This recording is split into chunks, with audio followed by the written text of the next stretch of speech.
Hey guys, tonight we begin with something quiet, cold, and unmistakably Japanese. Imagine sliding awake in a room made of paper, wood, and faint regret. You are not in a city.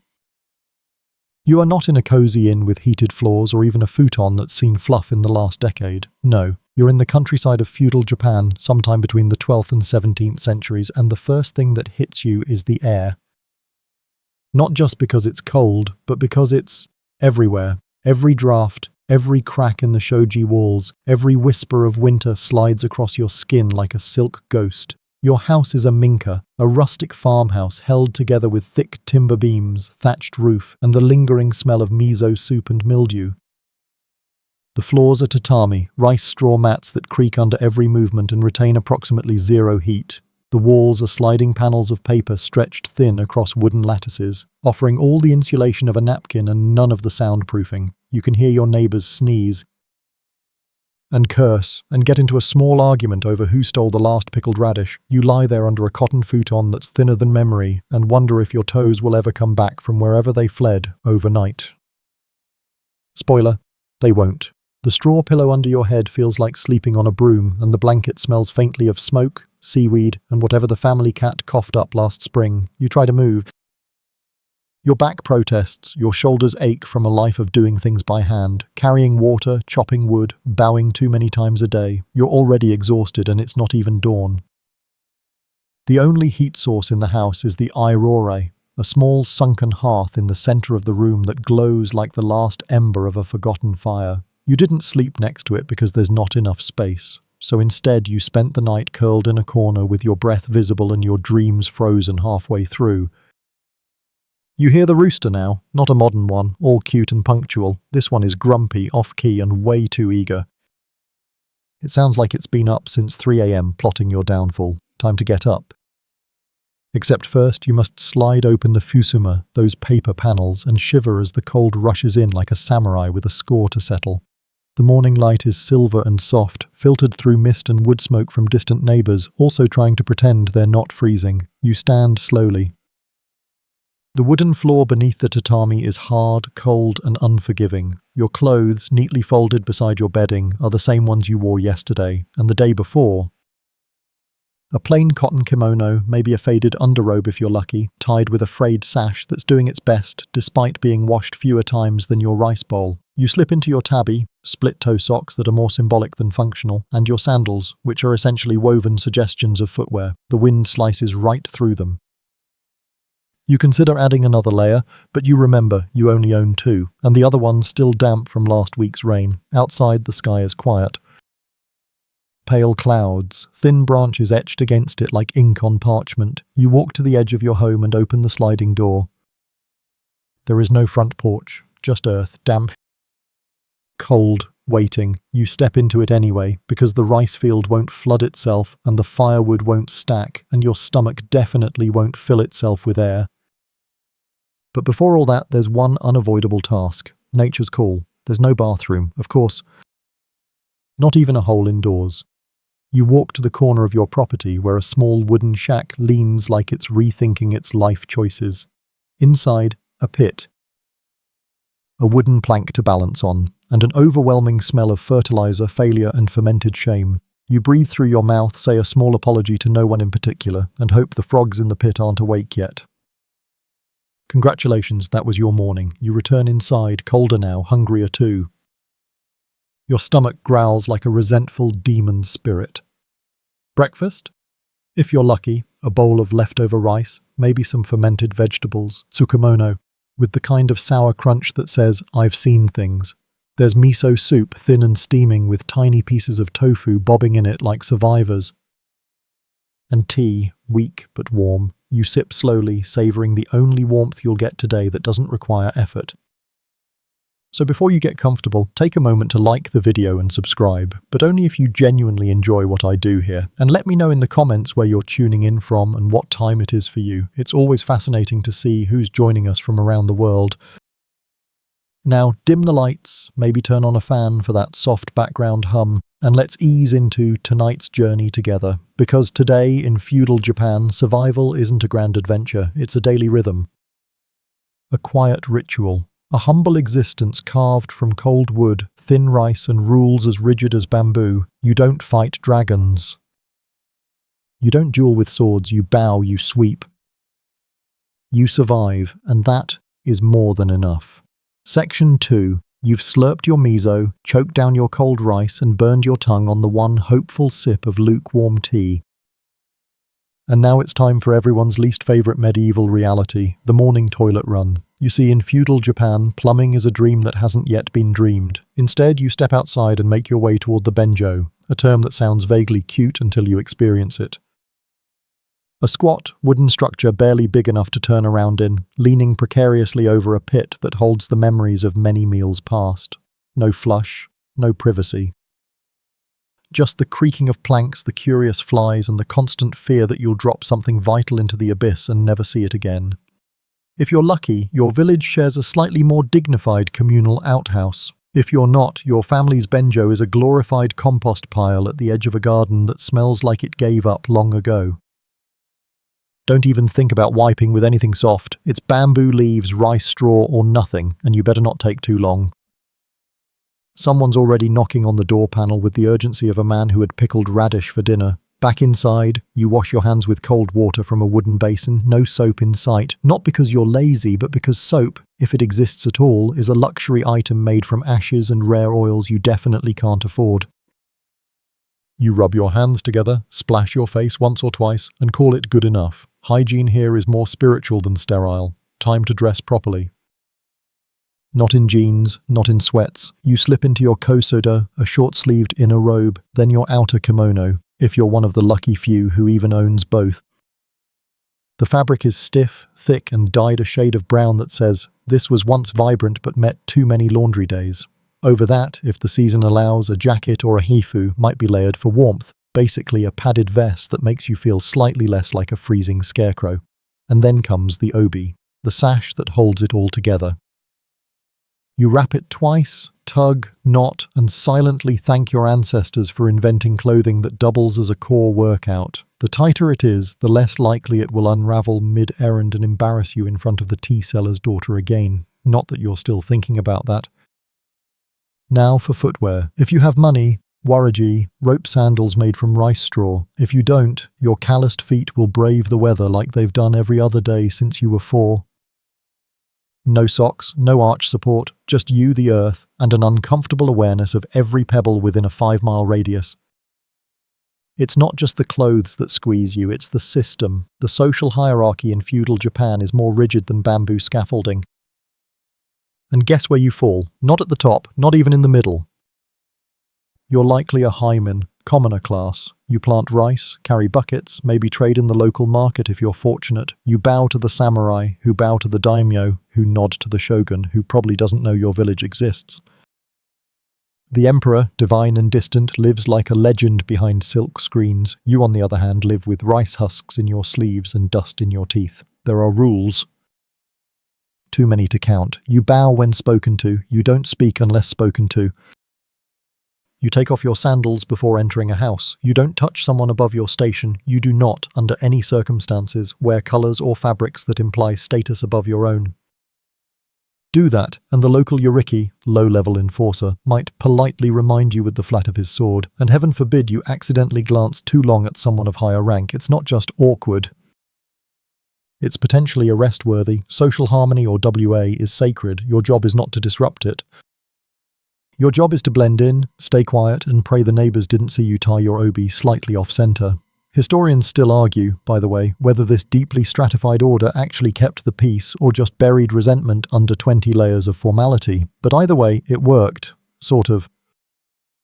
Japan stayed relatively stable under this system for centuries, provided you didn't mind your life being dictated by a 300-year-old scroll and your grandfather's sense of duty. You walk to the edge of the village now, past houses with tiled roofs, if you're in a good area, or thatched ones with smoke curling lazily from the holes cut to let it out. You pass women sweeping the stone steps with branches, children fetching water in wooden buckets, and a monk who's already 4 chants deep into his morning prayers.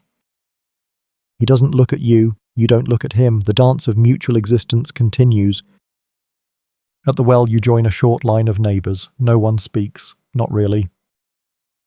Just short bows, a shared nod, maybe a muttered joke about how cold the water is today. You haul 2 buckets for your household. Wooden handles dig into your hands.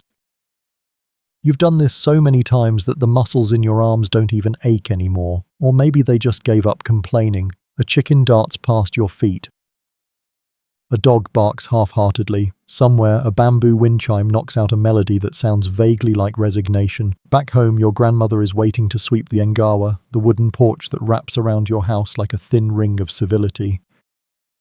You nod to her. She nods back. No words.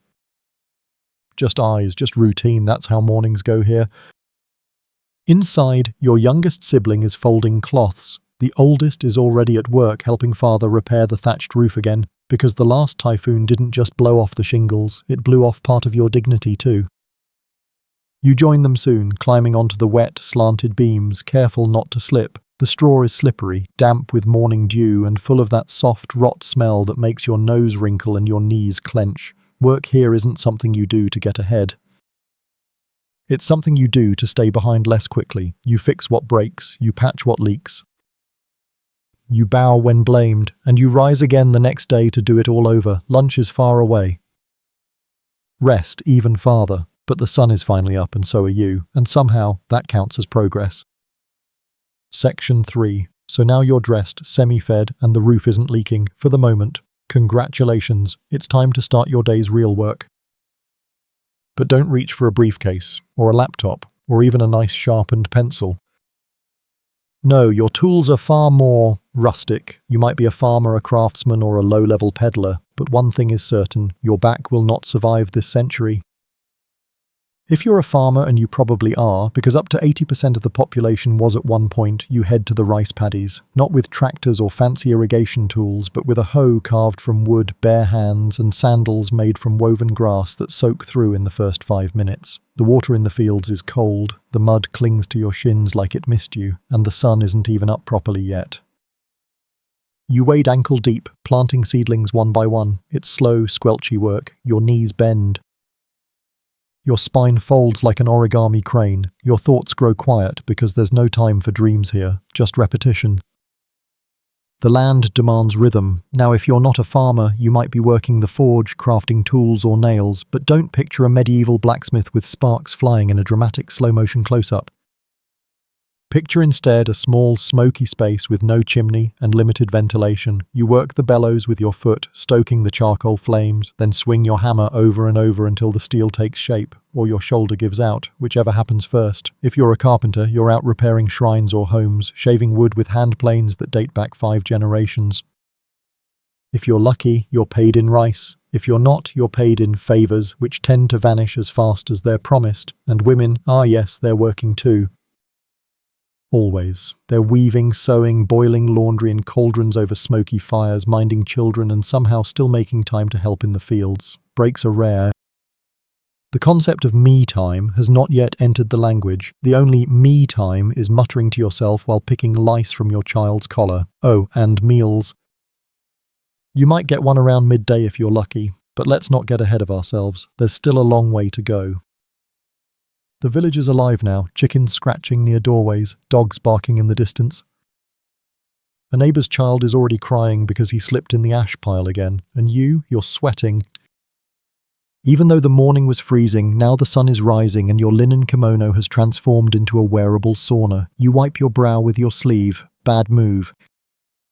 The sleeve was your only semi-clean surface. Now your face smells like fermented daikon again. Let's talk about your tools. Nothing fancy. A kama, a sickle with a short handle, is your go-to. If you're wealthier, and you're not, maybe a small mattock. But there's no iron beast to till your land, just muscle, patience, and the occasional whispered complaint to the wind. But be careful with those complaints. Complaining too loudly might get you accused of being lazy, or worse, disrespectful. And in feudal Japan, where social standing is everything, being seen as disrespectful isn't just a bad day, it's a problem. This is a land where order matters more than comfort. Where a misplaced word could travel through the village faster than wildfire. Remember that time you didn't bow deeply enough to the headman's cousin's uncle? Yeah. They do. People remember. Historians still argue whether this rigid social system actually improved agricultural productivity or just ensured nobody ever felt safe enough to take a nap. But what's certain is that everyone knew their place and stayed in it. Work continues through the morning, and your body moves almost without thought. The path to the fields is carved into your muscle memory. You know which stones to avoid, where the water pools deepest, and which dog belongs to which family based on bark pitch alone. And you're not alone. The village works as one, not out of harmony necessarily, but out of need. You plant in rows because the person behind you depends on it. You harvest fast because rain is coming, and the elders' joints can't take another week of standing in the muck. Community isn't a slogan, it's survival. Let's pivot for a second. Suppose you're one of the rare few in the artisan class, a potter, say. Your day's no easier. You knead clay in the courtyard, hands rough, fingernails caked. You shape bowls for people who will drop them within a week. You fire them in a kiln that eats firewood like candy and occasionally explodes just to keep things exciting. And still, you owe taxes. On your clay, on your tools, on your labour, even on the ashes. The tax system is relentless. You pay the village, you pay the local magistrate, you pay the landowner, and all of it before you pay yourself. If your crop fails or your wares don't sell, tough luck. You're still expected to contribute your share, or someone else will, on your behalf, with your goat. And heaven help you if you forget a ritual, like paying respects at the small Shinto shrine before planting, or skipping the Buddhist memorial for your cousin's great-aunt, because bad luck in this world has a long memory and a short fuse. The midday bell rings, or rather someone claps 2 wooden blocks together down by the well. Lunch is near, but don't expect fireworks. Your meal is simple. A cold bowl of rice, maybe reheated miso, possibly a single slice of tsukemono, pickled radish or cucumber.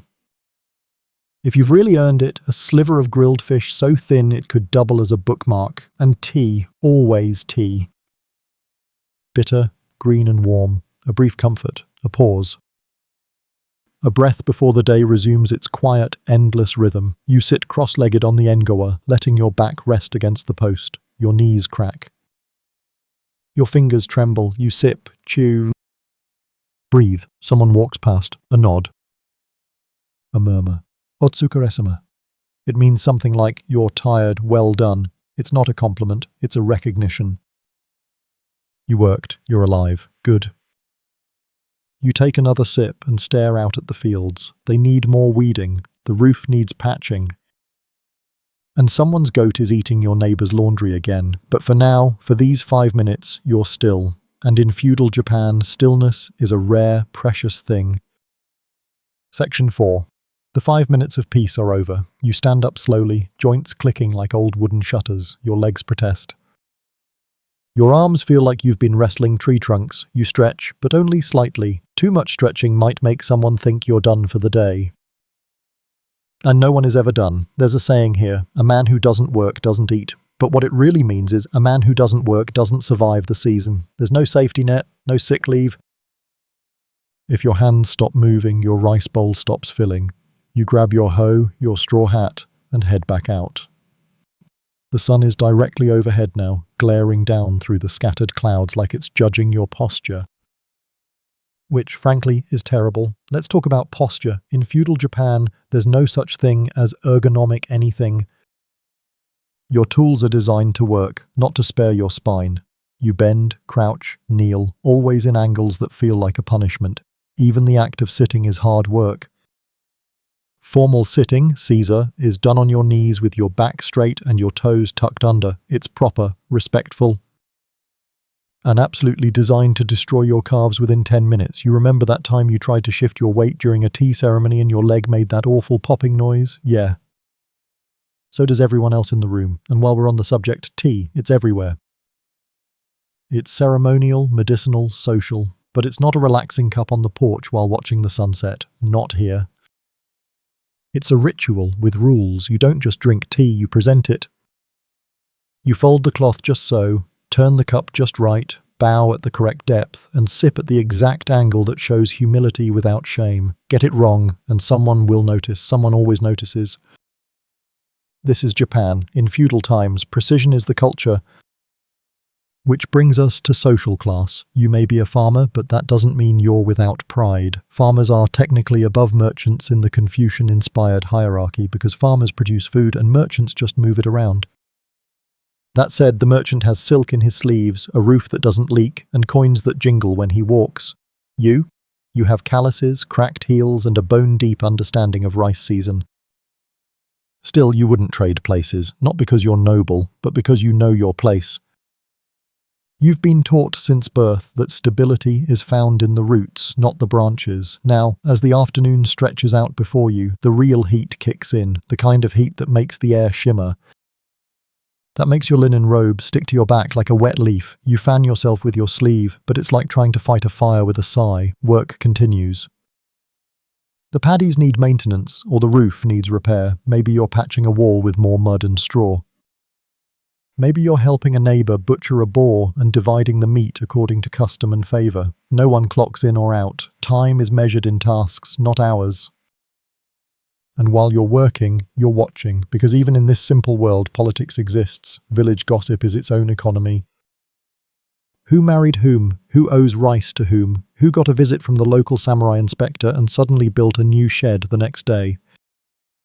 You listen with one ear, keep your face neutral, and pretend not to care. But you do, because information is warmth. It keeps you from stepping in the wrong direction, from offending the wrong person, from being left out in the cold, literally and socially. Now, let's say, just for fun, you cross paths with an actual samurai today. He's not what Hollywood told you he'd be. No slow-motion sword fights or dramatic speeches under the cherry blossoms. Just a man on a horse, or maybe on foot, wearing 2 swords and walking like he owns the dirt beneath your sandals. And he might... Samurai in this period are not just warriors, they're tax collectors, enforcers, bureaucrats with sharp steel. If he wants something, money, food, your neighbour's cart, you give it. And you bow, deep, lower than you're used to. Lower than is comfortable, because disrespect can be fatal, and swords are rarely sheathed when tempers aren't. You nod. He doesn't nod back, he walks past. You exhale like you've been underwater. The sky begins to turn amber. It's not evening yet, but the light has shifted. You know this glow. You've seen it every day since you were 5. It means you've survived another shift. It means it's time to start wrapping up. Maybe collect firewood, maybe chase the chickens back into their pen, maybe fix the wattle fence that fell over last night in the wind like it's trying to retire early. If you're lucky, you head back inside, a single room, straw floor, paper walls, one smoky hearth in the centre with a pot suspended over the embers. Dinner is cooking, and by cooking we mean gently not burning the same stew from yesterday. You smell daikon, radish, a little seaweed, maybe some old miso paste stirred in for depth. If there's fish, it's tiny and dried. If there's meat, it's more memory than substance, but it's food. And it's warm, and that's enough. You sit with your family. No chairs, just kneeling or cross-legged on floor cushions that have seen too many seasons. You eat in silence or with soft conversation. Someone tells a story, someone sings a verse, the baby sneezes and everyone laughs, softly, like it's okay to feel joy just for a second. This moment, quiet, shared, warm, is what all the work was for. Later, as the sky darkens and the last rooster is finally quiet, you help bank the hearth fire. You cover the embers with ash so they survive the night, ready to spark again in the morning. There are no matches, no stoves. Losing the fire means begging from a neighbour, or spending half the morning with flint and steel and sore fingers. You roll out your futon. It's still thin, still smells like smoke and dust. But tonight it feels softer, or maybe you're just too tired to care. You lie down. The paper doors creak in the wind. A bamboo chime knocks outside, slow and random, and you think to yourself, that was just one day. And tomorrow it'll be the same, or harder. But you'll meet it, because that's what people do here. They bow, they endure, they carry on. Section 5, it's early again. Not the kind of early where the sun gently kisses the horizon. No, this is before light.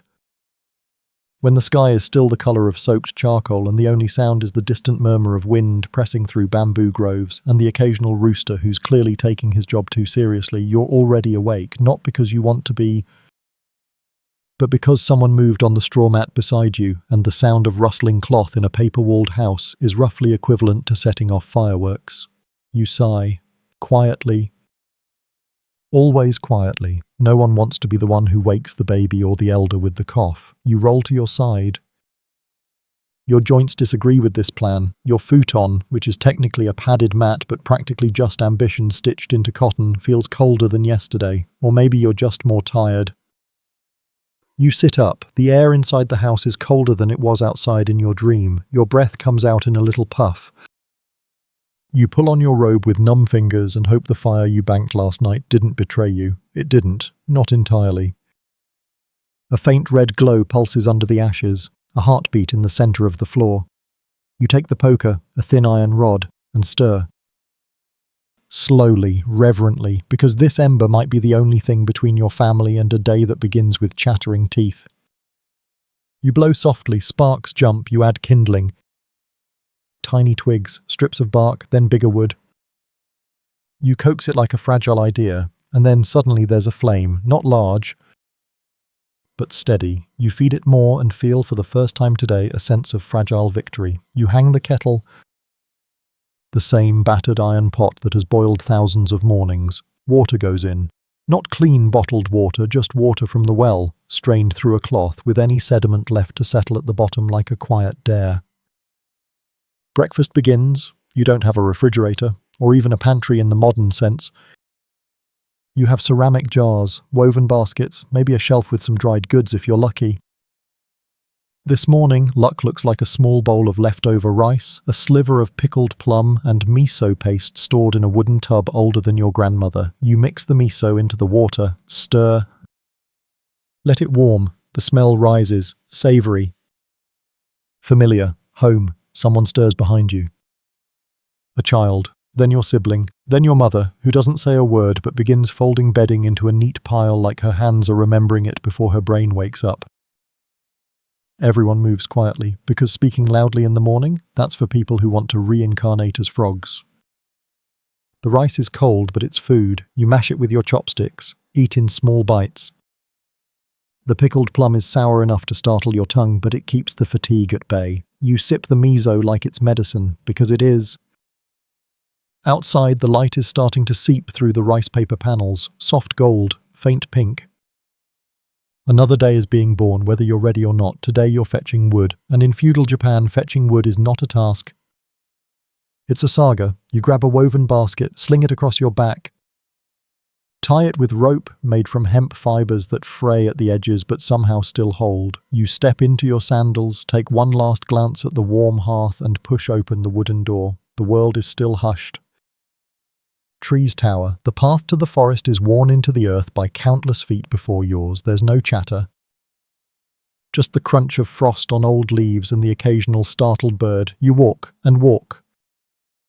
You don't go too deep, just enough to find dead branches, fallen limbs, maybe the occasional piece of driftwood from a stream bed. You're not allowed to cut live trees.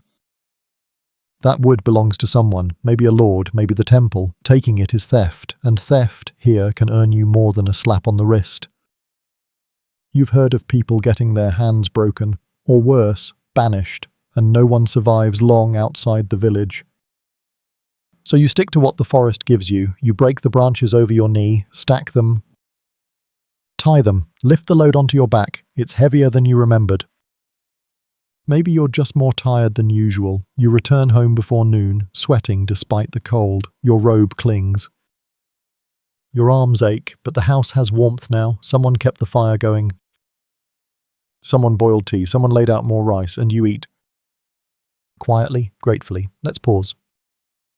Feudal Japan isn't a time of constant drama, not for most. It's repetition. Simplicity, but also precision. Everything from how you tie your sash to how you greet your elders to how you fold a note is encoded in layers of ritual. And that brings us to etiquette. It rules your life. You bow to everyone. But the depth of the bow matters. Bow too low to someone below your station, you look foolish. Not low enough to someone above, that's rude. Too slow. Disrespectful. Too fast, insincere. Even entering a home is ceremonial. You kneel, slide the door. Announce your presence in a tone that suggests humility but not weakness. You remove your sandals. Step onto the threshold with your left foot first. Always the left. You serve tea with both hands, receive items with both hands, and never, ever point with your chopsticks. These things aren't trivial. They are the glue holding society together. In a land of paper walls and sharp steel, manners are more than polite. They are protective. Historians still argue whether this obsessive attention to social conduct fostered true respect or simply bred generations of well-dressed anxiety. But either way, it worked. After lunch, there's sewing to do. You sit near the light, stitching a torn sleeve, replacing a sandal thong, mending a rice sack. Every item must last longer than it should. Fabric is not cheap. Cotton is imported. Hemp is coarse. Silk, that's for lords and legends. You hum as you work. A song your mother sang, probably her mother before that. It doesn't have words anymore. Just rhythm. Outside, the wind picks up. Dust drifts along the path. A dog barks twice, then silence. You look up. The mountains in the distance have snow on their peaks now. That means the village will get its first frost soon. You feel it in your bones. The kind of cold that isn't sharp, but slow. The kind that climbs. You fold your mended robe. Set it aside. Rise to fetch water again. There is no ceremony to the well. Just weight, and wood, and rope that creaks as it lowers the bucket into the dark. The water splashes. You haul it up, muscles shaking. But you do it, because here, survival is quiet and relentless. And always, always, just one more bucket away. Section 6. The shadows are longer now. The village has that golden hush about it, the hour when even the dogs nap and the trees look tired. You carry the full bucket of water back to the house, arms stretched, fingers numb. Each step sloshes a little over the rim. Cold rivulets trace down your wrist. You try not to spill. Water is precious, always has been. You set it down gently by the hearth, exhale, and rub your arms. The smell of smoke lingers in the air, clinging to the wooden beams and your robe. You add another log to the fire, carefully, like placing an offering, and listen to it crackle. This is what passes for peace, until someone knocks. It's not a visitor, exactly. More like a presence, a figure at the paper door, politely clearing his throat, then sliding it open an inch with that unmistakable sound. Dry wood on dry wood. He's dressed better than you, of course, and bows just slightly less than you do. A Yoriki, one of the local enforcers, not a samurai, but not someone you ignore either. He's collecting rice. Not much, just your share, and your neighbours. And everyone else's. You bow, deep. Offer the small sack from the back room. It's not full, but it's honest. He weighs it in his hands without comment.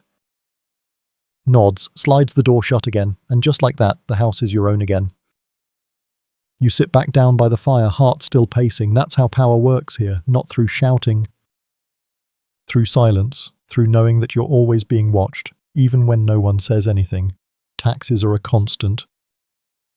Not just money or rice, but labour. You might be summoned next week to help rebuild the magistrate's fence, or repair the bridge after the last flood. You might be sent to deliver a message on foot to the next village, and you say yes, always yes. Because saying no doesn't exist here. It's not just impolite, it's unsafe. Still, life goes on. Outside, the children are playing. Their laughter cuts through the stillness like little birds in spring. They chase each other around water barrels, play at sword fights with sticks, and toss stones across worn paths. None of them smile too wide, though, not under adult eyes. But the joy is there, tucked beneath their restraint like a secret flame. You watch for a moment, let yourself smile. Briefly, then you gather your tools again. There's a broken section of the fence behind your house, more of a boundary marker than a true defense, but important all the same. You kneel, test the bamboo, some of it is rotting. You trim, weave, bind. The rhythm of your fingers is like sewing, but louder, thicker. The smell of raw plant fibers fills your nose. Your hands are cracked from days like this. The skin along your thumbs is always rough. You sometimes wake in the night scratching without realizing it, but the fence looks better now. Straighter. And that means something. Your neighbor calls out a greeting. You bow from where you are. He bows back. You both understand. No need for words. That evening, your family gathers again around the hearth. The pot holds a stew now, daikon, miso, maybe a bit of dried tofu, a carrot if someone was feeling generous, it's thin but warm. You eat slowly, no one speaks with their mouth full, conversation when it comes is light. Someone mentions the Moon Festival next month, someone else hums a folk song, and just like that, the walls feel softer. Night comes quickly, you wash the bowls with a rag, using hot water from the fire and soap made from ash and lye, your fingers sting. But the bowls are clean, stacked neatly beside the wall. Before bed, there's one last thing to do. You visit the family shrine, a small wooden shelf near the corner of the room. You light a stick of incense, bow twice, clap your hands once, whisper a prayer for health, for the harvest. For the fire not to go out again, the shrine holds a few relics, a faded charm, a folded slip of paper, a pine sprig, nothing valuable. Everything sacred. Historians still argue whether these home rituals were truly religious or just habits passed down so many times they became belief. Either way, they offer something real. A thread of meaning in a world made of repetition, and then the futons are laid out. You share your sleeping space. Of course you do. There's no such thing as privacy here. You lie shoulder to shoulder with siblings, parents, grandparents. If someone snores, you nudge. If someone coughs, you wait. If someone dreams out loud, you pretend not to hear. You adjust your blanket, thin but shared. Your body sinks into the straw mat beneath you. Every pressure point reminds you that softness is a myth. That comfort in this world is more about who's breathing next to you than what's beneath you. The fire dims, just a glow now. Shadows stretch tall along the paper walls, shaped by flickering light. Outside, the wind begins to stir again. It slides through the gaps in the wood, whispers around the edges of the roof, presses against the paper screens like a ghost, testing its reach.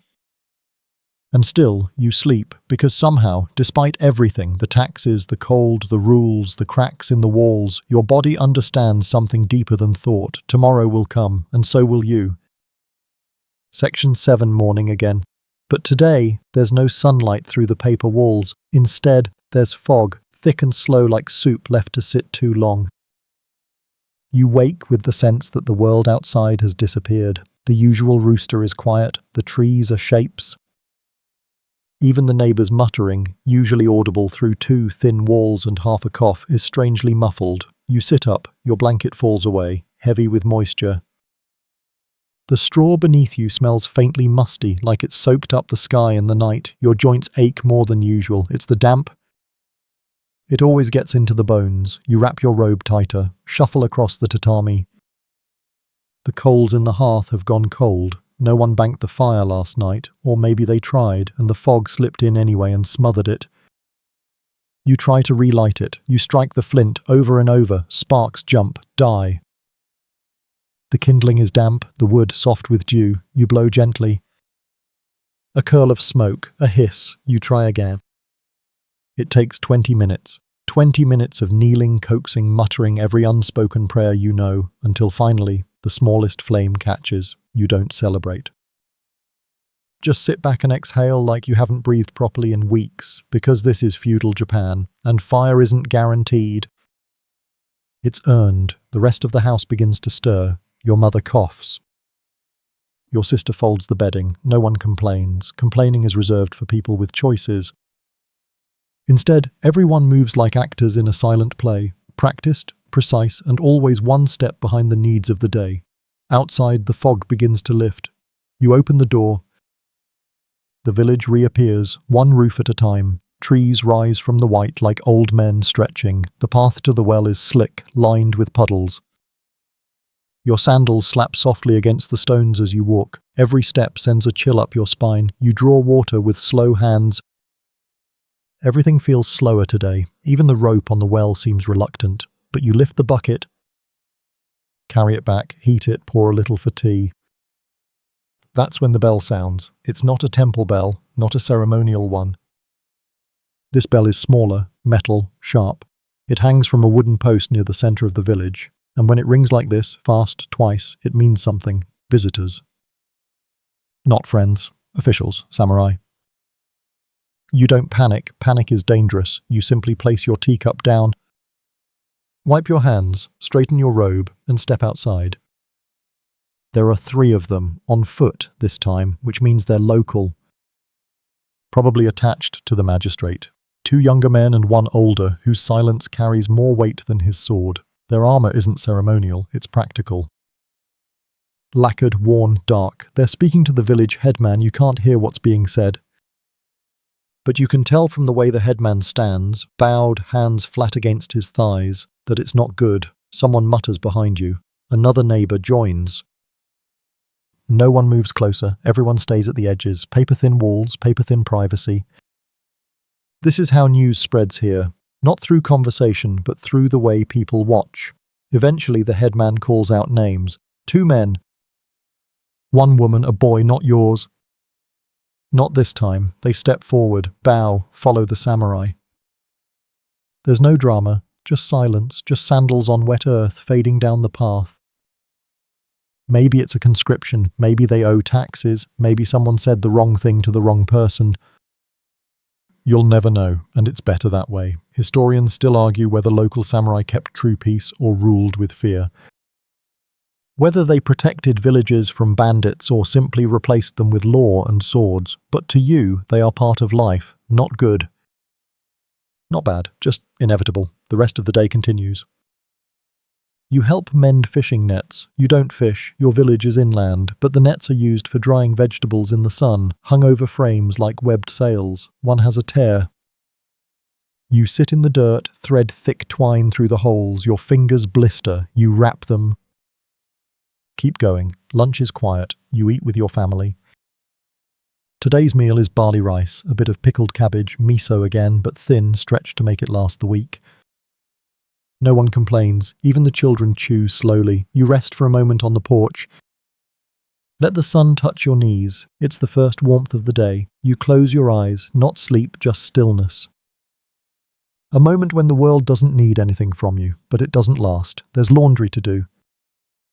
Water to carry, a sick aunt who needs herbs from the edge of the woods. You go? You always go. The path to the woods is narrow, packed dirt lined with stone. You know it by heart. The trees lean in close here. Bamboo creaks in the wind like it's whispering warnings. You ignore them. You have work to do. The herbs grow in shadow. You kneel. Pick carefully, smell the leaves, not too much. You'll need more tomorrow. The plants are old. Patient. Like everything else here, you return at dusk. The house glows with firelight again. Your father has banked it better this time. The room smells like smoke, stew, and sweat. It is, in a way, home. Dinner is rice again, and silence. You sleep early tonight. Not from choice, from the kind of tired that feels like your bones are turning to dust. Your head hits the pillow. Your blanket pulls close, and just before sleep takes you, you hear the wind again, soft, steady, brushing against the paper walls like it's trying to remember your name. Section 8. You wake to the sound of coughing. It's not new. Your grandfather coughs most mornings and most nights, a dry, rasping sound that seems to come from somewhere deeper than his chest.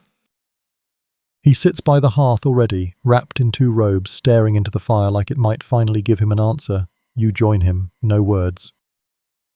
Just the quiet shuffling of your feet on tatami, the weight of your body sinking into a squat, and the faint crackle of kindling that's just barely enough. The others stir slowly. Your sister yawns and folds the bedding.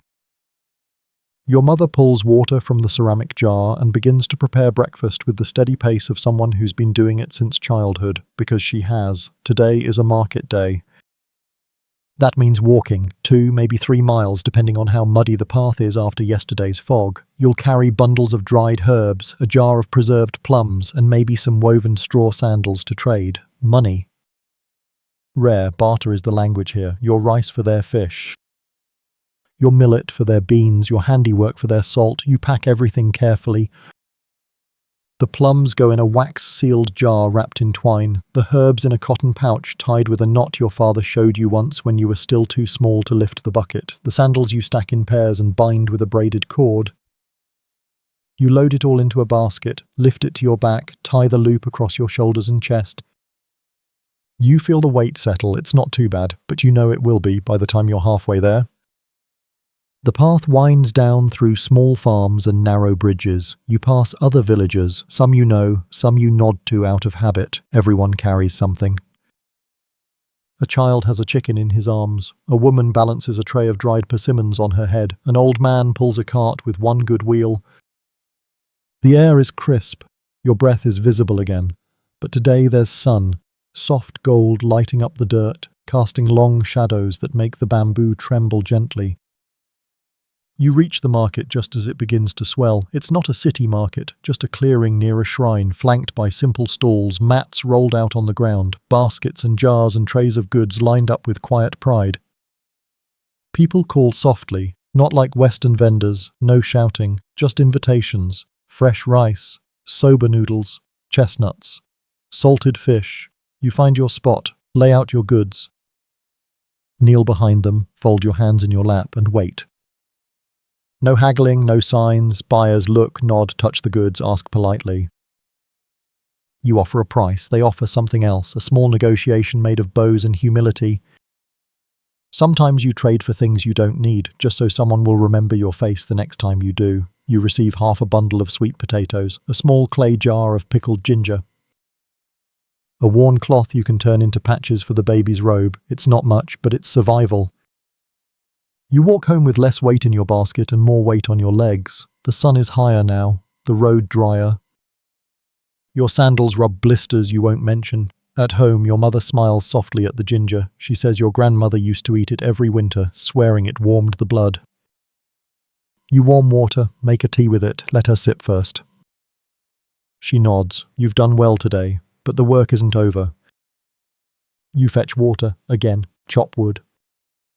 Again, sweep the dust from the steps, turn the compost. Rinse the vegetables, strip the outer leaves, slice. Stir, repeat. In the evening, the village headman visits.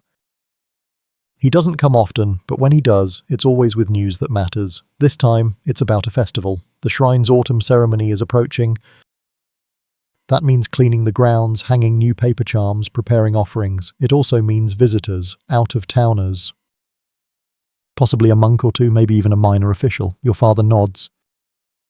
Says your family will provide the pickled vegetables. You'll help gather pine branches and white stones for the path. Your sister will sew new covers for the altar stools. Everyone has a role. No one is idle. That night, as the sky darkens, you sit outside for a moment, alone. The air smells of ash, cold earth, and something else. Distant incense, maybe. A neighbor is praying. You can hear the soft clap of hands, the faint murmuring.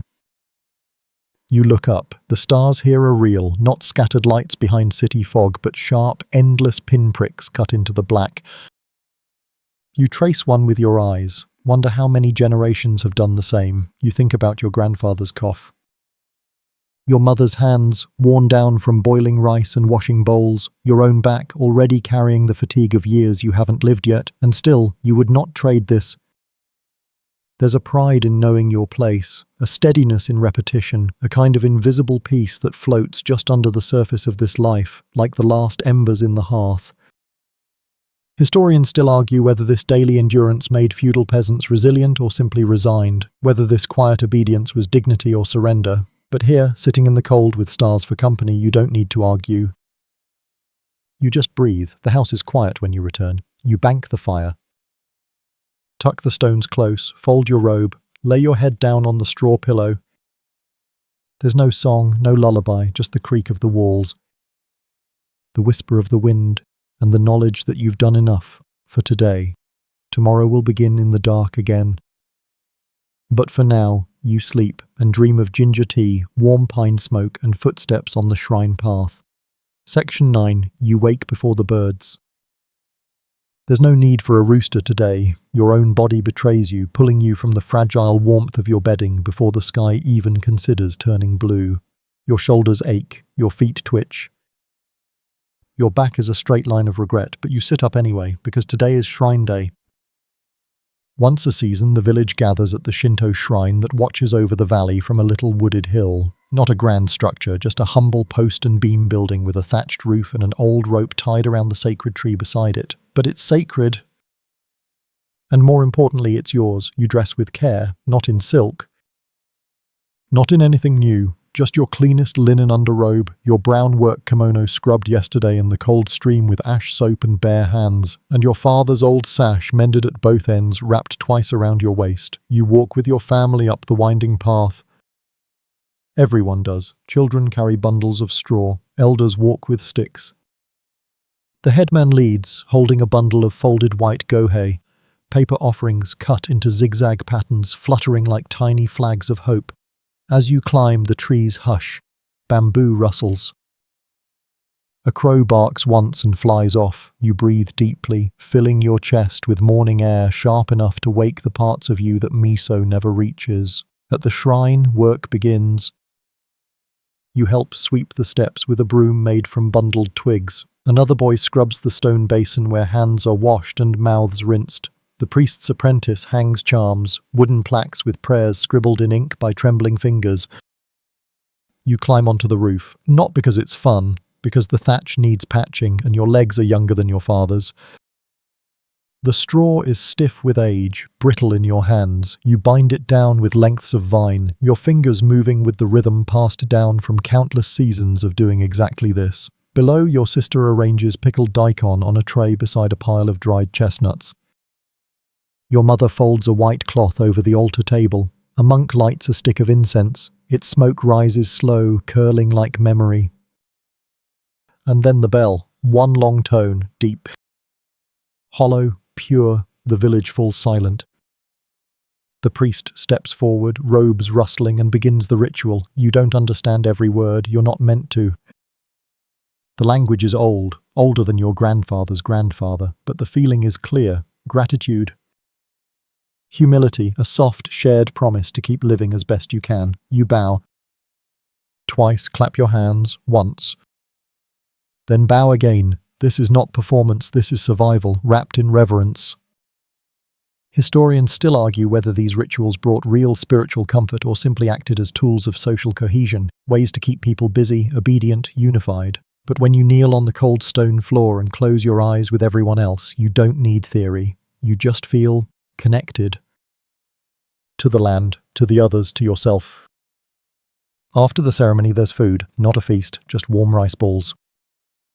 Roasted yams, maybe some barley tea poured into rough ceramic cups. You eat sitting on the steps, knees pulled up, warming your fingers on the cup's surface. You trade a yam for a slice of dried persimmon. It's sweet, too sweet almost, but you savor it like treasure. There's laughter now, low, quiet, nothing wild. But enough to make you smile. Even your grandfather looks lighter, his cough, for the moment, forgotten. When the sun reaches its peak, the village begins to pack up. Offerings stay. The gohei remain fluttering in the wind. The path down is slower, quieter, everyone tired, satisfied. You return home and find your house feels smaller now, warmer somehow. The coals are still hot. You add a little wood. Just enough. It's afternoon. There's laundry to fetch. You walk to the stream, basket in hand. The water is cold, always cold. You dip your hands in, fingers going numb almost instantly.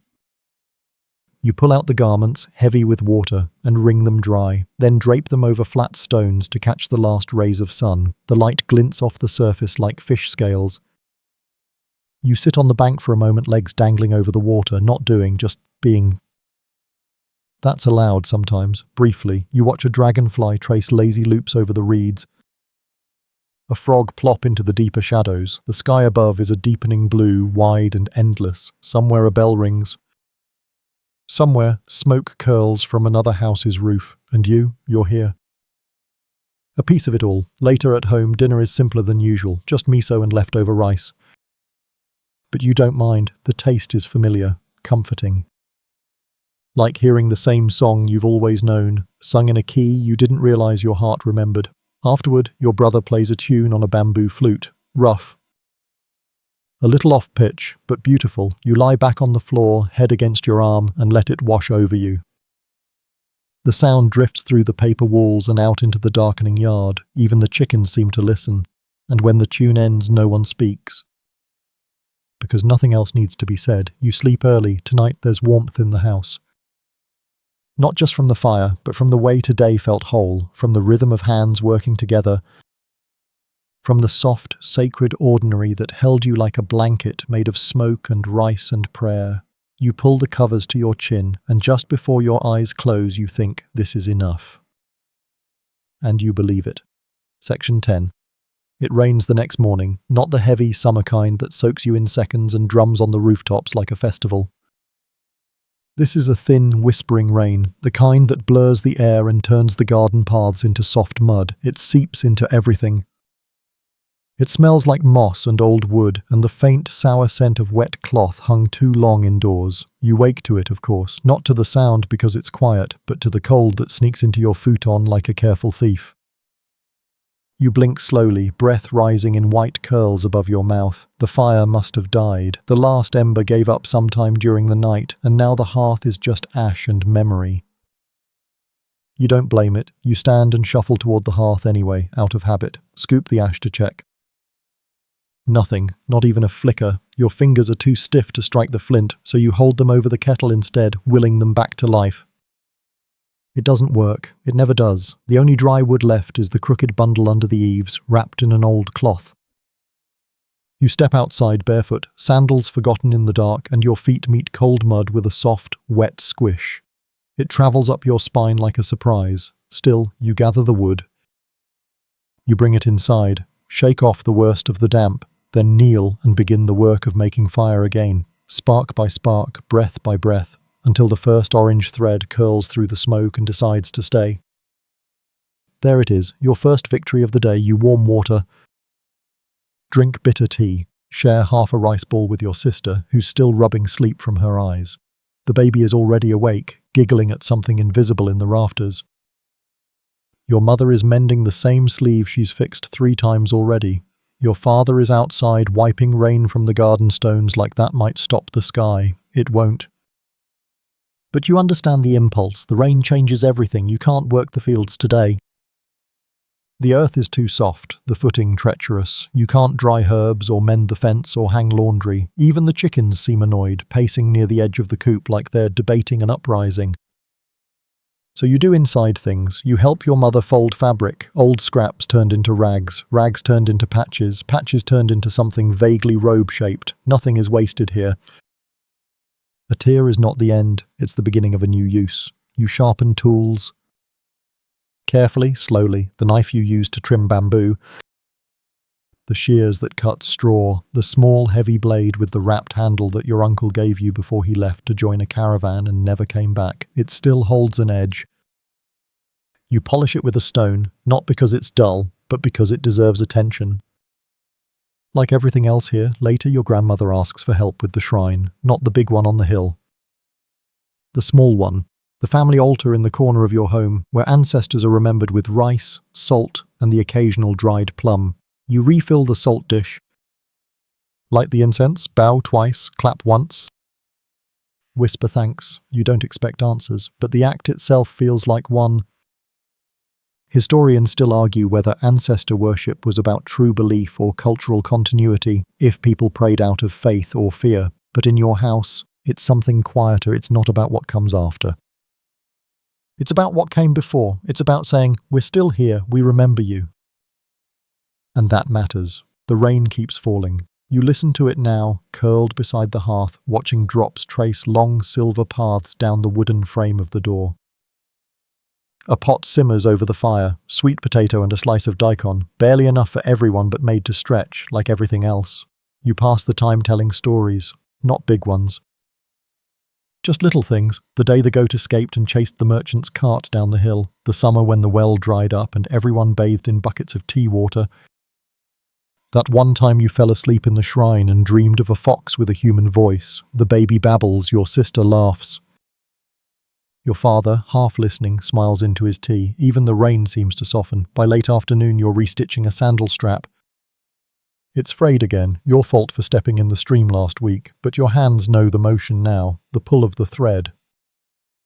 The knot, the test flex, another life preserved for one more day. The rain finally stops just before dusk. You step outside, barefoot again, and feel the earth squelch beneath you. The air smells green. Alive, the mist is lifting, curling around the edges of the rice paddies like steam from a quiet bowl. You walk a little. Not far, just enough to stretch your legs. You pass the neighbour's home, hear a flute, a lullaby, someone's voice singing words you haven't heard in years. You pause, smile, keep walking. The shrine glows faintly on the hill. It always does after rain. You turn back, slower now. Home smells like smoke again, and stew, and something sweet. Someone must have opened the last jar of plums. You take your place at the table, cross your legs, accept the bowl handed to you without a word. You eat in silence, and in that silence is everything. The fire, the roof, the sound of the rain, the warmth of your sister's elbow against yours, the weight of the day finally sliding off your shoulders. That night, you sleep well. Not because it's warm, it isn't. Not because the mat is soft. It's not. You sleep well because you were needed today, and you answered. And in this world of wood and paper, where rain seeps into the seams and silence speaks louder than song, that is the only piece that matters. Section 11. The sun is back, not in a triumphant blaze or golden curtain through the trees, just a quiet return. Pale light warming the mist from the rooftops, the path drying at the edges, the chickens already pecking the thawed earth like the rain never happened. Feudal Japan doesn't pause for weather, it simply folds it into the day. You rise slower than usual. The fire didn't die, and that's a small miracle. The coals are warm enough to boil the water without a full restart. Your hands are grateful, so is your breath, which no longer floats in little ghosts above your tea. You eat quietly. Just rice today. No pickles, no miso. The larder's thin, and the next harvest isn't until the turn of the moon. You chew carefully, trying not to notice how every bite feels smaller than yesterday. Your sister's out before you. She's carrying a bucket twice her size, off to check the vegetable plot for any surviving greens. Your father's already talking with the neighbour about borrowing an ox. You can hear them outside, low voices interrupted by the thump of something heavy being dragged across wet soil. You have your own task. The tool shed needs repair. More accurately, it needs rebuilding. The frame bowed in last week's wind. The thatch leaked. Now the whole thing leans like it's waiting for permission to collapse. You grab your hatchet, a mallet, the few nails saved from your last barter, and head outside. The shed greets you like an old man sighing. You begin by stripping the worst panels, warped wood, mold-soft beams. Then you re-level the ground beneath it, scooping away soaked earth, packing dry soil with your bare heels. Your hands blister before noon. You wrap them with old cloth. Keep going. A neighbour stops to help. No explanation needed. He simply lifts one end of a beam while you brace the other. You nod once, he nods back, then he's gone. That's how favours work here, not words, deeds. Historians still argue whether rural peasants in feudal Japan were truly oppressed or simply endured a hard life with structure and mutual obligation. The answer doesn't matter to your palms, cracked and caked with mud. What matters is, the shed stands straighter now. That's enough. Inside, you find a surprise. A basket of mushrooms someone must have left for you. They're fresh. Forest picked, not too many, just enough for one shared pot of soup. You smile at them. Not because of the food, because of the reminder, you are not alone. You return home. Clean your hands. Boil the mushrooms in broth thinned with miso. Your mother hums as she slices scallions. The smell fills the room like a story being told without words. You eat with your family, everyone holding the bowls close like lanterns in winter. Later a messenger arrives. He wears no armour, just a plain robe, travel-stained and wet at the hem.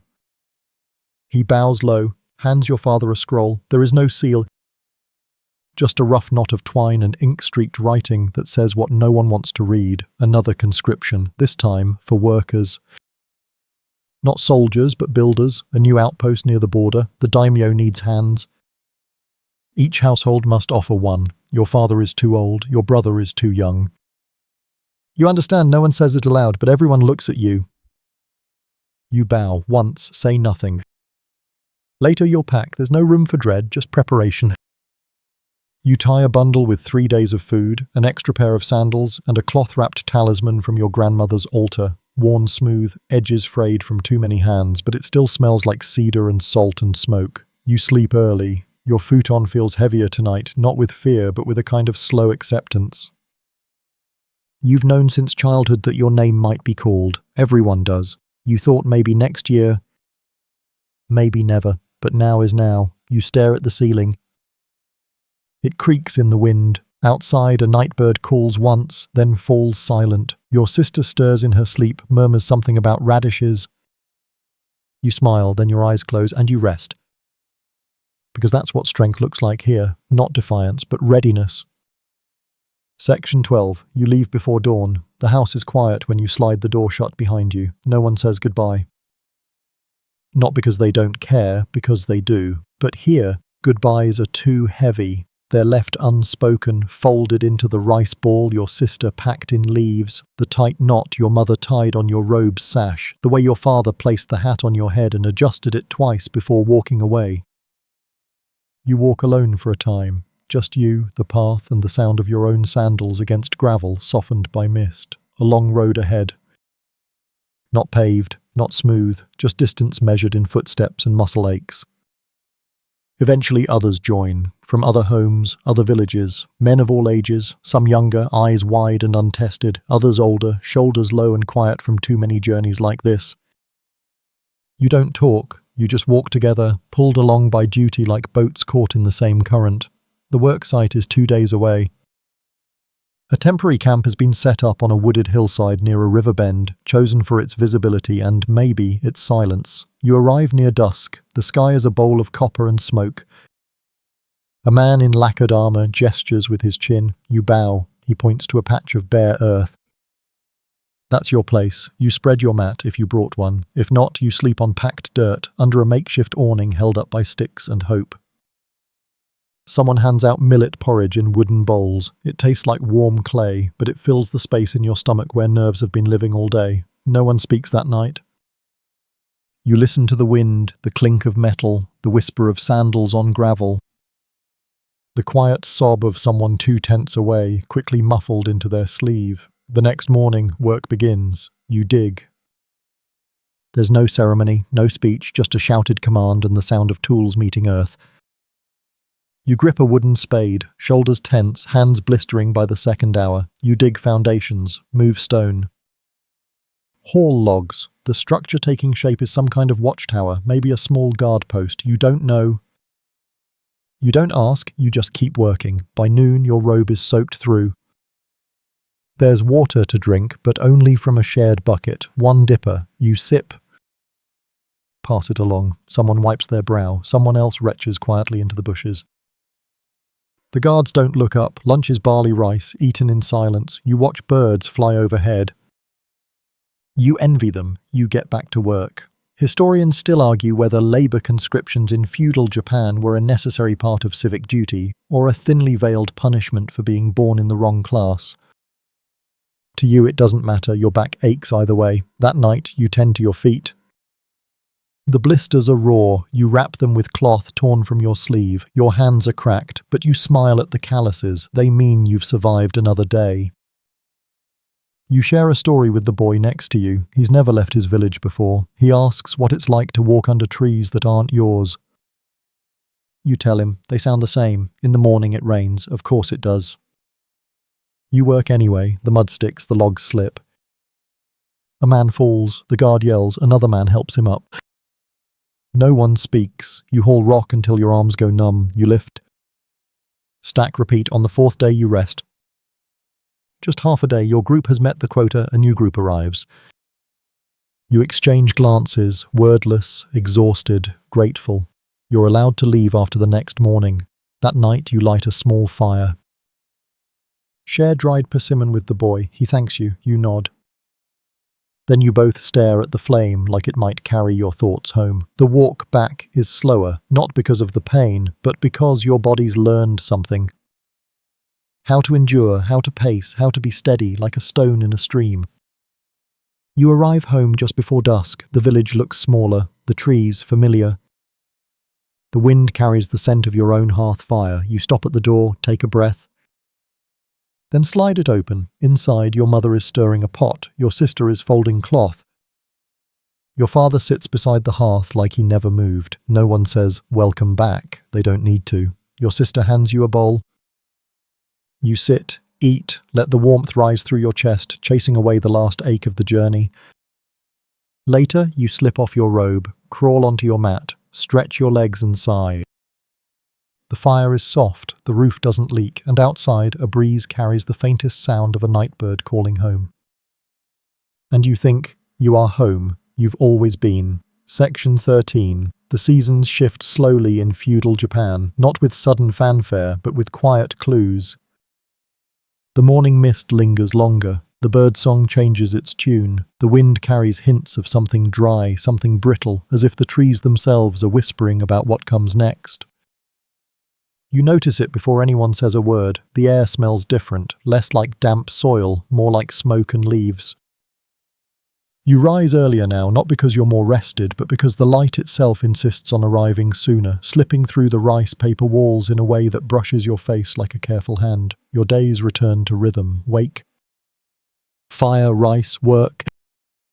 The body settles into its old aches like a pair of well-worn sandals. You move without thinking, lift the bucket, tie the sash, fetch the straw. Tasks that once felt impossible now pass like breaths. But this week things feel different. There's talk of a wedding, not yours. Your cousin's. She lives in the next village, and her parents have arranged a match with the son of a merchant, a man with quiet eyes and a family that owns 4 oxen. 4? That's as close to nobility as it gets around here. There's excitement, but also tension. Weddings in feudal Japan aren't just about love. Often they're not about love at all. They're alliances, transactions, a rice exchange sealed with silk. Still, your cousin smiles. You help prepare the offerings. Fold the cloth. Sweep the path leading to the altar.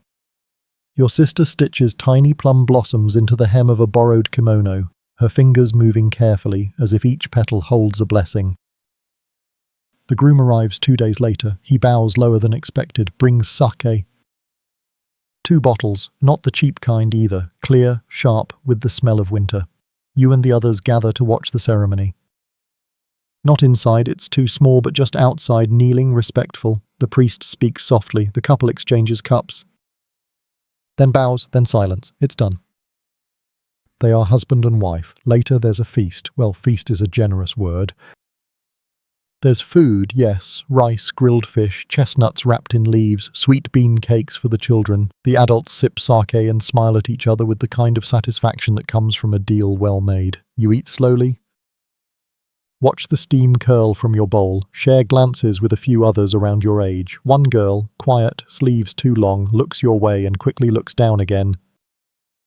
You say nothing, but your ears flush warm. Historians still argue whether romantic love played a role in feudal Japanese marriages, or if it was a luxury reserved for poetry and moonlight walks in fiction. But that glance, fleeting as it was, carried more than any scroll could. The music starts after sunset. Someone has a shamisen, a 3-stringed lute that sings when plucked by careful fingers. The notes drift into the dark, haunting and bright all at once. Children dance in crooked circles. Elders tap their feet. You sit near the fire, staring into the flames, feeling the pull of everything and nothing. She sits beside you. Not close, but not far. You don't speak. You just pass her the last rice cake. She takes it, nods, smiles, then looks away. The next morning, life resumes. There's grain to thresh, tools to mend, water to haul. But something lingers, a warmth in your chest, a whisper of something unspoken, folded between the lines of a shared moment. You see her again in the fields. Her sleeves are rolled now. She laughs when a frog leaps from the water onto her sandal. You laugh too, though you're not sure why, just that it feels right. The days pass. Work deepens. You carry bundles of straw twice your weight, patch the barn roof, dig irrigation ditches in soil that crumbles like old paper. Your back aches, but your hands don't tremble like they used to. There's strength in you now. You catch her eye again, on the road near the market, during a shared errand to the shrine, each time a little closer, a little less afraid. She offers you an orange once, small, bitter, beautiful. You eat it, peel and all. Say thank you, she smiles, and walks on. That night, as you mend a cracked bucket by firelight, your mother says nothing, but watches you closely. Then says simply, "She has kind eyes." You nod, because it's true. And because that's all that needs saying. Section 14, the leaves begin to fall, not all at once, but one at a time, like they've made peace with the letting go. maple, ginkgo, oak. They flutter down onto the narrow paths and tiled rooftops, softening everything. The village becomes quieter in autumn, more reflective. Even the chickens seem less inclined to argue. You're gathering firewood this morning. It's colder now. You tie a cloth around your neck, tuck your sleeves higher, and head toward the forest edge. Not too deep, just far enough to find what the wind has left behind. Branches dried by sun and time. Bark that cracks in your hand. Pine cones you'll trade for fish scales later when barter season comes round again. She's there too. Not on purpose. At least, not that she says. She's collecting herbs, wild ginger, burdock root, mountain mint. She kneels near the stone ridge, her sleeves tied back, fingers brushing the soil like it might answer her. You nod. She nods. You don't speak, just work within the sound of each other. Occasionally, your eyes meet. That's enough. You carry your bundle home in silence, but the path feels shorter somehow, and lighter. At home, the hearth fire is burning low. You stoke it carefully, placing each log with attention, like arranging an offering. Your mother ladles out miso soup with chunks of sweet potato and a few shreds of dried seaweed.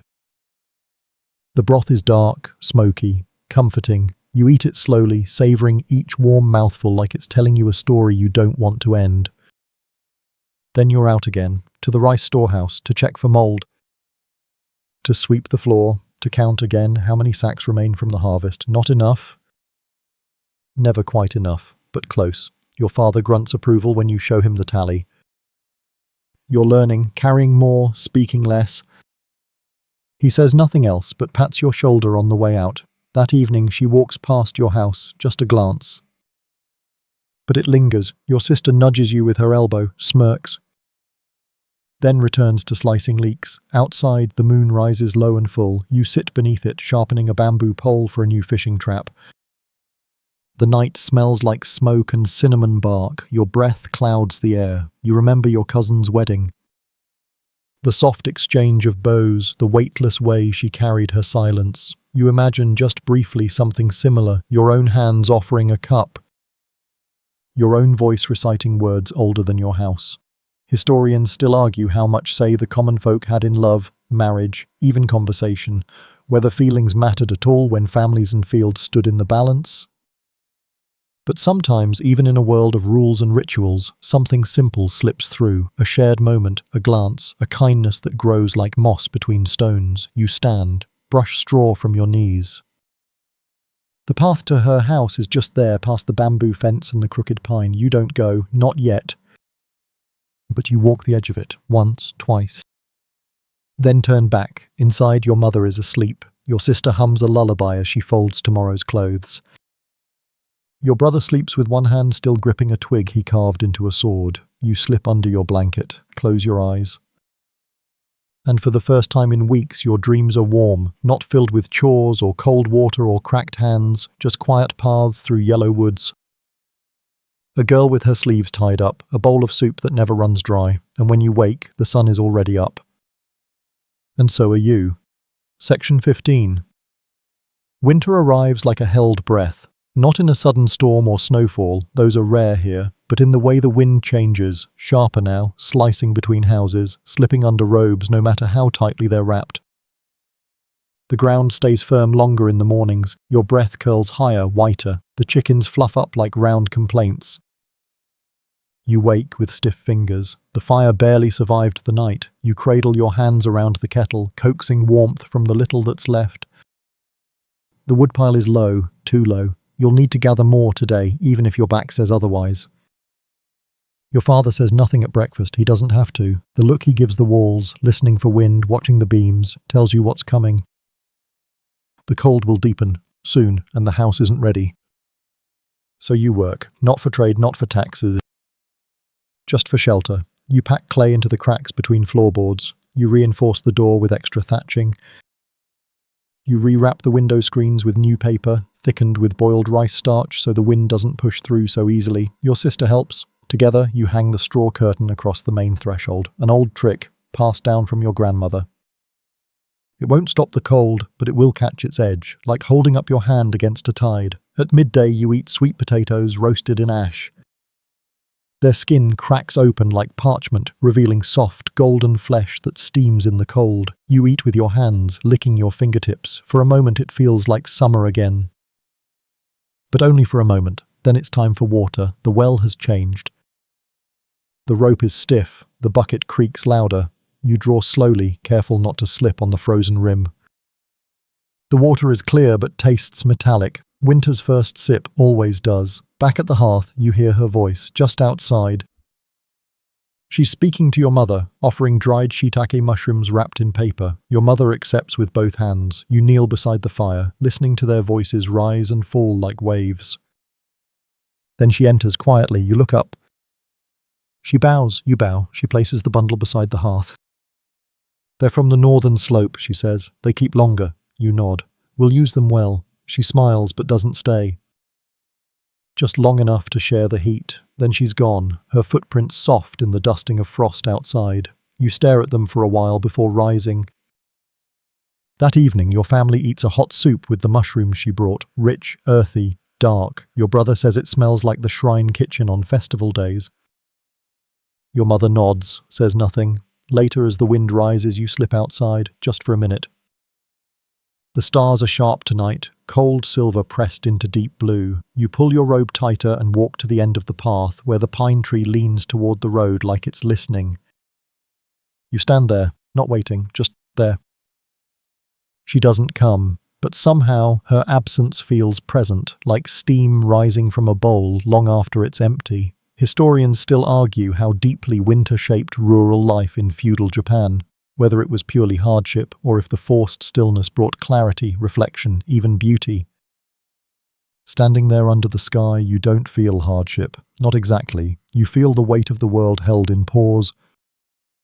You return inside. The fire crackles now, full and steady. Your sister has fallen asleep against your mother's side.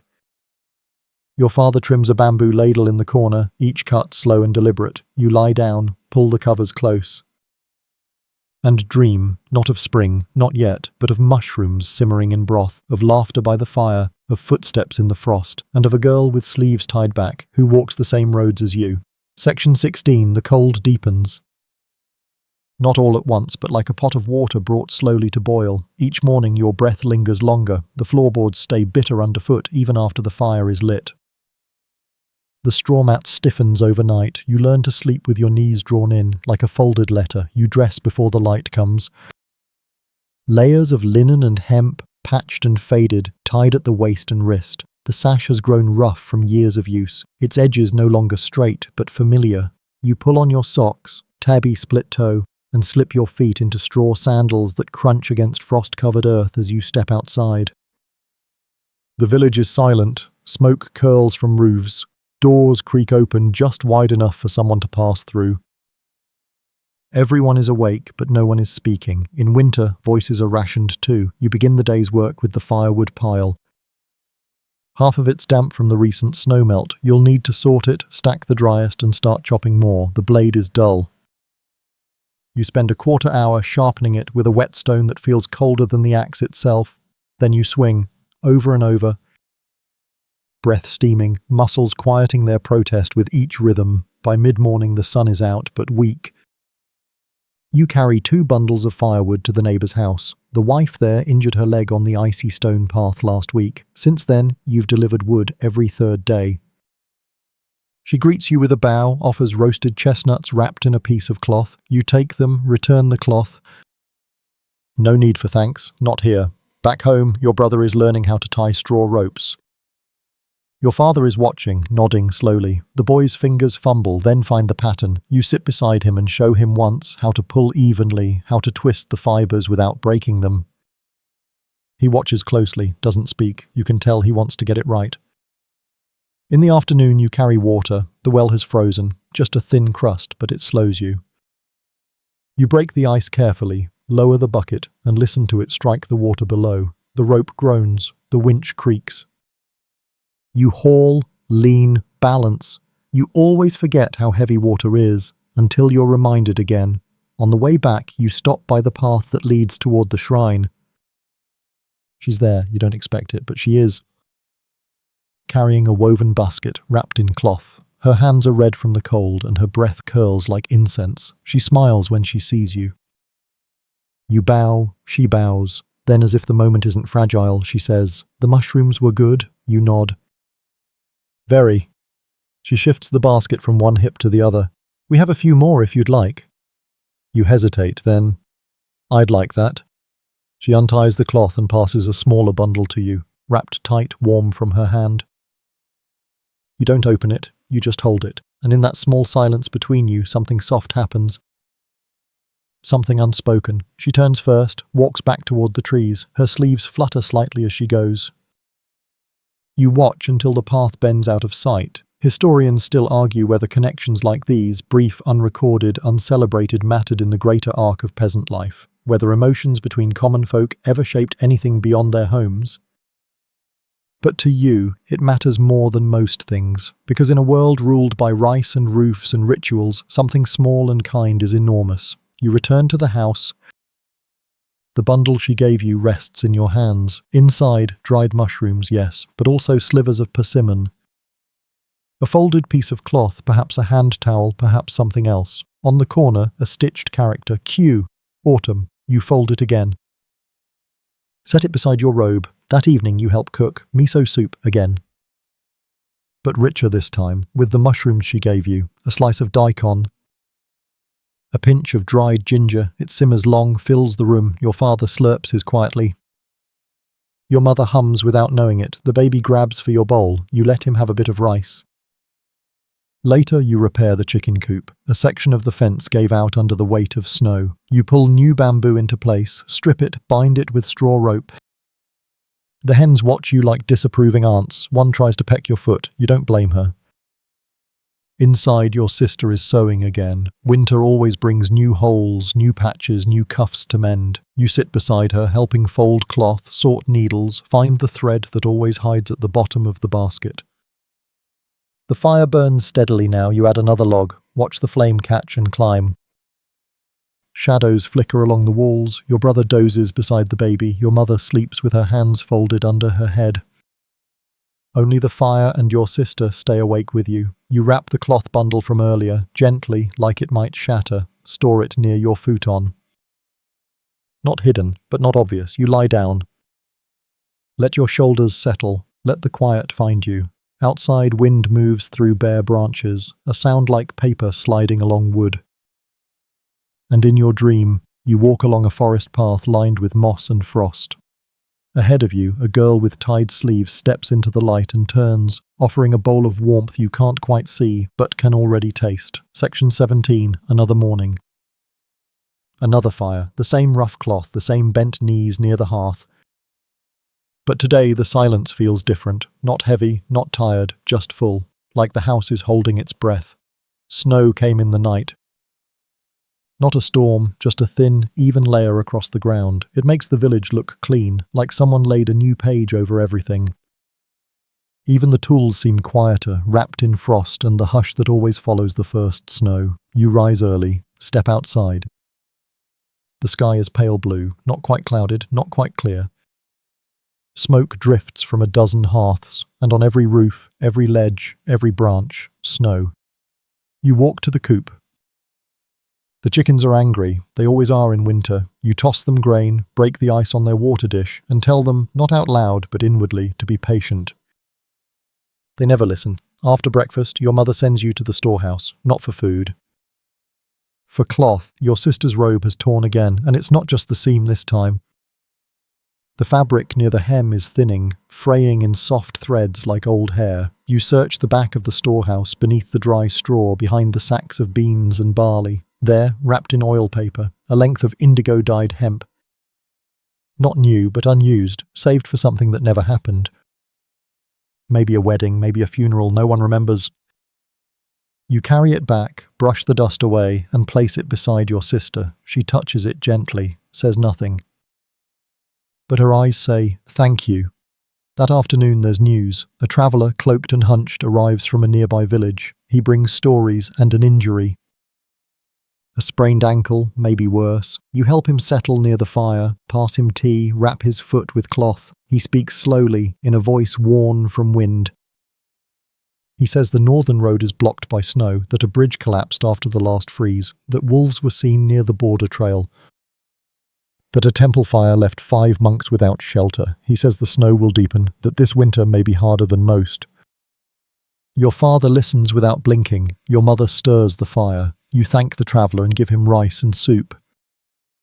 He eats like someone who forgot how. Later, you lay a mat near the hearth for him, and he sleeps with his hand still holding the teacup, half full. You step outside again before dusk. The snow crunches under your feet. The path to the shrine is half buried, the stones hidden beneath white. But you follow it anyway, drawn by the rhythm of days, by the quiet hum that lives in you now. And there, near the offering shelf, you see her. She's wearing a thicker robe this time. Her breath clouds the air. She's lighting incense with hands wrapped in cloth. She doesn't startle when she sees you. Just smiles. You bow. She bows. You walk up slowly, careful not to slip. I heard about the traveller, she says. You nod. He says the snow's just beginning. She glances up. We'll need to gather more wood. I already started, you say. She doesn't answer. Just looks at the offering shelf. Rice, salt, a faded piece of fruit. Then she says, there's something I'd like to give you. You pause. She opens a small satchel and takes out a folded piece of paper. Not new, creased at the edges, she holds it out. You take it, open it. It's a poem. Inked in careful brush strokes, like someone wrote slowly, then read it again 100 times.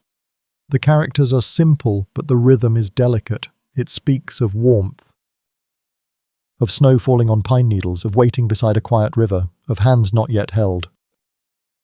You fold it again, press it between your palms, look up. She's already walking back, not far, just a few steps. But she doesn't look over her shoulder this time. You return home in silence. Inside, the traveller sleeps. Your sister sews. Your father sharpens a blade in the corner. The fire flickers higher now. Someone added the good wood. You unfold the poem again, once more before bed. You trace the strokes with your eyes, not your fingers, then fold it again and slide it beneath your sleeping mat. Historians still argue whether poetry among the peasant class in feudal Japan was common or rare, whether those without privilege ever had time to write, but you know now that it doesn't matter. If a poem can fit between 2 hands, if it can travel from one robe sleeve to another, it exists. You lie down, your sister hums. The snow thickens outside, layer by layer. Your mother places dried orange peel into a pot over the fire, and the room fills with its bittersweet scent. You sleep deeply that night. And in your dream the poem continues, unfolding line by line like a path through fresh snow, every word leading forward, every word a step closer. Section 18. The days grow shorter.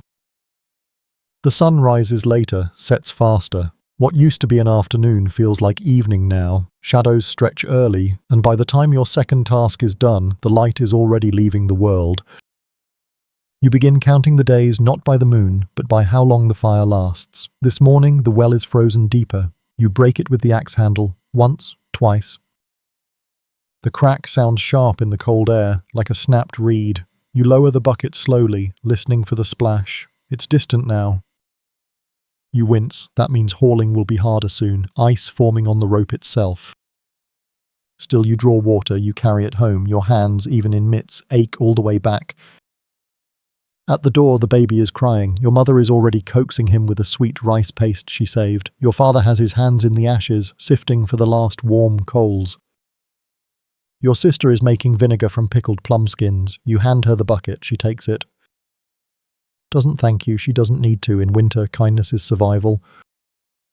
But it's rarely announced. Today, the plan is thatching. The north wall leaks wind. You've patched it twice, but the straw slips in the snow, so you and your brother haul bundles from the shed. You climb the ladder. He braces it, the roof groans, your fingers go numb as you work. The cold isn't sharp anymore, it's dull, sinking deeper than the skin. Your knuckles crack, you bind the straw tight anyway. Pull, twist, tie.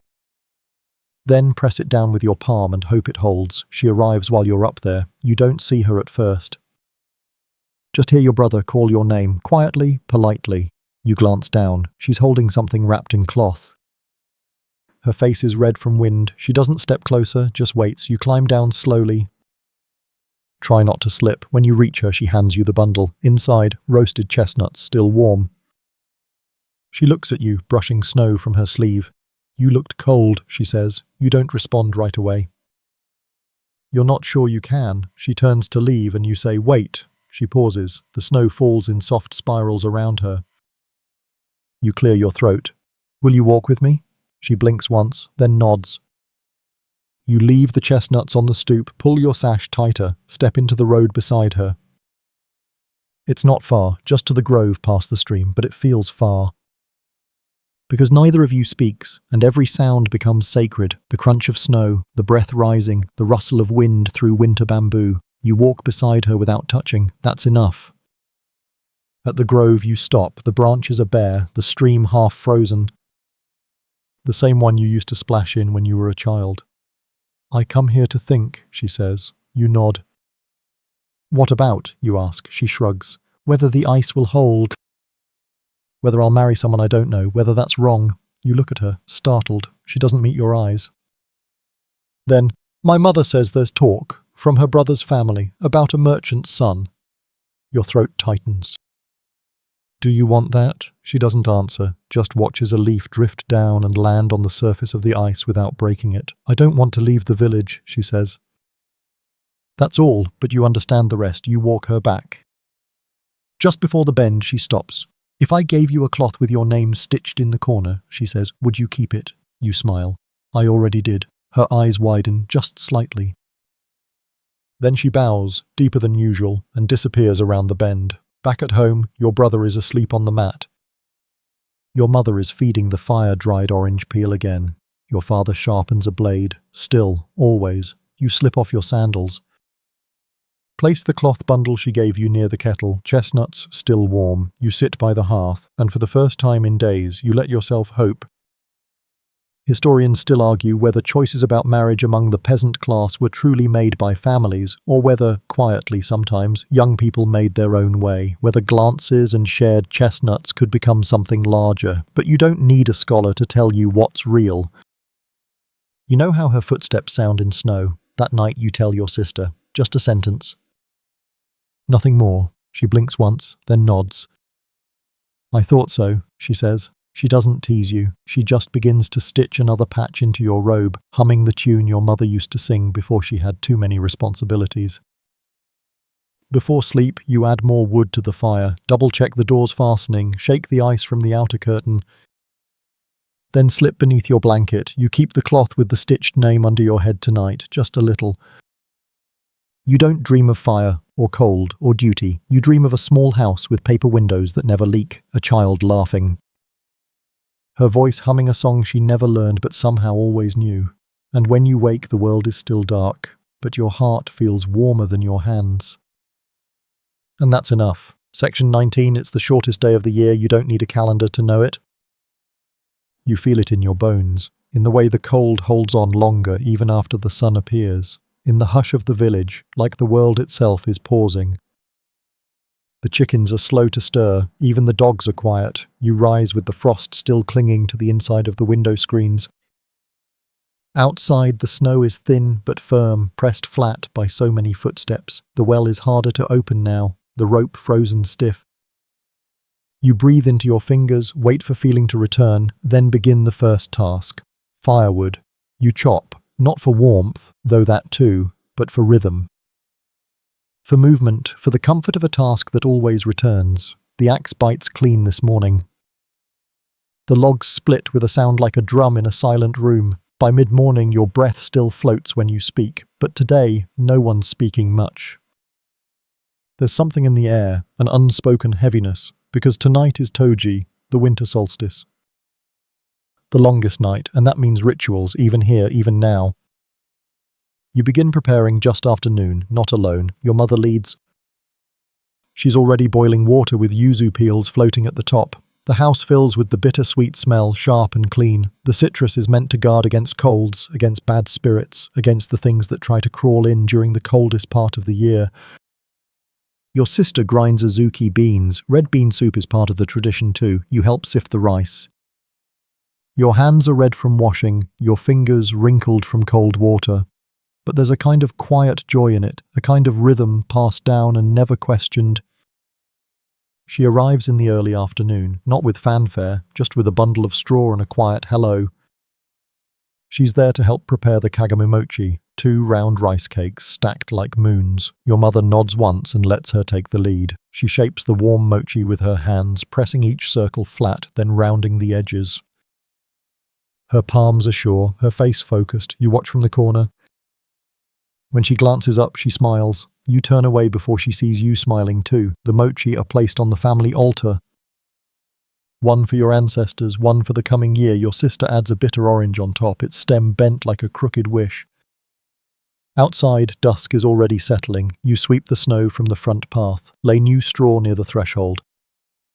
Light a small lantern and place it beside the door. Every home will have one tonight, a way to hold the dark at bay.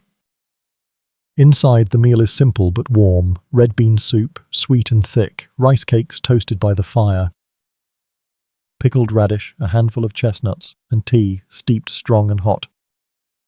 You all eat in a circle. Even the baby sits quietly, holding a warm rice ball in both hands like it's a treasure.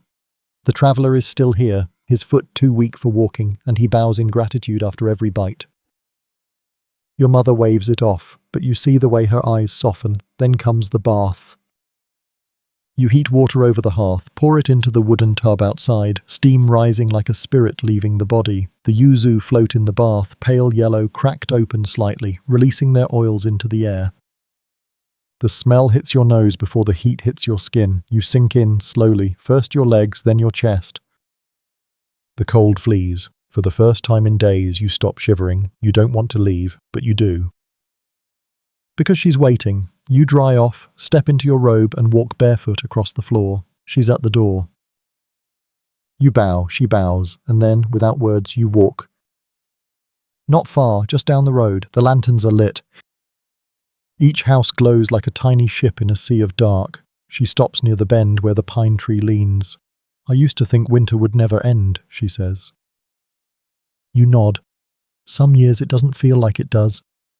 She's holding something, a small cloth bag. She presses it into your hands. You open it slowly. Inside, a hand-carved comb. Simple, smooth, shaped from cedarwood. Your name is etched along the edge, not with skill but with care. It's for later, she says. When the days get long again, you can't speak. She looks down, then, softly, my parents agreed. You blink.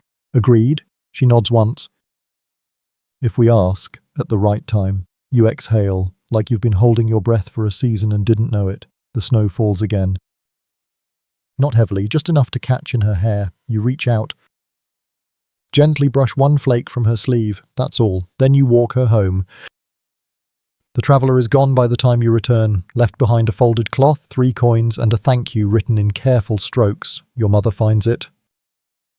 Smiles, says nothing. You place the comb in your robe. Slide under your blanket. Tonight is the longest night, but you feel none of the weight. Only the warmth of her voice in the cold, only the echo of yuzu on your skin, only the soft truth of a future that may now be allowed to grow. Historians still argue whether peasant rituals like toji were driven by true belief or simply a way to mark time, to keep the darkness from settling in too deep. But when your family bowed before the altar, when your fingers touched hers near the pine tree, when the comb's smooth edge rested in your palm, you knew. Some rituals aren't about belief. They're about belonging. Section 20. The new year is close now. You feel it in the way people move, with more pause, more care, like they're stepping across the old year instead of just walking. Everything is being cleaned, wiped, stacked, not just because it's custom, but because it feels right. The home must greet the coming year with order. Even if the roof leaks, the floors shine. You start with the tool shed. It's quiet inside, still carrying the smell of last summer, dried grass, dust, old sweat. You move slowly, sort the rusted nails from the sharp ones, stack the hoe and the sickle against the wall. Coil the rope neatly. The broom has lost half its bristles, but you hang it anyway. Outside, your sister is sweeping the path with a branch broom. She doesn't notice you watching her, how the light rests on her shoulders. You don't speak, just keep moving. Inside, your mother scrubs the kitchen floor with vinegar and water. She hums an old song that only appears this time of year. Your father sits on the veranda, cleaning his wooden sandals with a rag.